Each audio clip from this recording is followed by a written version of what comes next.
مساء الخير، كل سنة وانتم طيبين. عايزة اتكلم معاكم شوية عن مشاكل الشعر. طبعا مشاكل الشعر ملهاش نهاية، والمشكلة بتاعت الشعر بالذات دايما بتسبب تأرق كبير جدا جدا، وبتسبب معاناة وضغط نفسي كبير لأي واحدة شعرها بيقع بيتقصف. طب ايه اللي بيخلي الشعر بتاعنا يضعف او يقع او يتقصف؟ كذا عامل.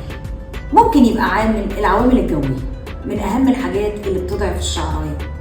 ممكن جو مليان تراب زي الجو اللي احنا موجودين فيه دلوقتي، ده بيضعف الشعرايه وبيضعف الجدر وبيخلي الشعرايه تتقصف فعلا. ممكن يبقى التغذيه الغير سليمه، التغذيه الخاطئه او الضعيفه، ده بيؤدي الى ضعف البصيلات وضعف الشعر بشكل عام. ممكن قله شرب الميه، كل دي اسباب تخلي الشعر يتقصف ويقع. طيب علاج التقصف وتساقط الشعر ايه؟ عندنا اكتر من علاج. في علاجات بتكون منزلية، يعني حاجات بتعملها الست في البيت بتحافظ بيها على شعرها بتقوي المنبت، وفي نفس الوقت بتحافظ على الشعراية انها ما تقعش ولا تتقصف من طرفها. ايه هي العادات دي؟ دي عادات طبيعية ممكن تستخدميها في البيت. زي ايه؟ زي نمرة 1 و2 و3 التغذية السليمة.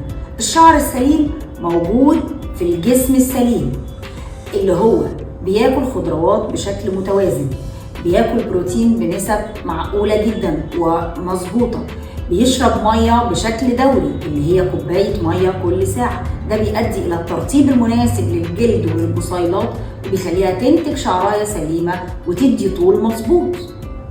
طيب في كمان لو كانت التغذية مش سليمة، ولو احنا مش عارفين ناكل بشكل مظبوط 100%، ممكن نستعوض عن الغذاء اللي مش سليم ببعض الأمبولات والأدوية اللي بتتجاب من الصيدلية وبتدهن بشكل طبيعي جدا على الجدر وعلى طول الشعراية، بيغلف الطول بتاع الشعراية، بيمنعها من التقصف، وفي نفس الوقت بيتحط على الجذور بيمتصها الجدر، والبصيلات بتقوى بيها وبتنبت شعراية صحية وسليمة.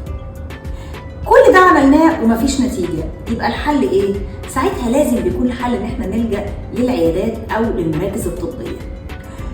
افضل دواء ممكن يتحقن حاليا في جدر الشعراية وينبتها بصورة اكبر وبشكل اسرع ويخلي المفعول يستمر معاكي هي الخلايا الجذعية.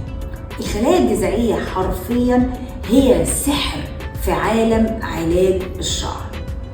اولا بتساعد على إنبات الشعر بكثافة أعلى من الجذور، بتساعد على طول الشعر بسرعة أكبر لغاية الأطراف، وبغير كده وكده بتدي الترطيب المناسب لفروة الراس عشان تنتج شعراية سليمة ومتغذية وسميكة، وكمان بتغلف الشافت بتاع الشعراية لغاية طرفها، فبتؤدي إلى منع التساقط ومنع تقصف الشعر.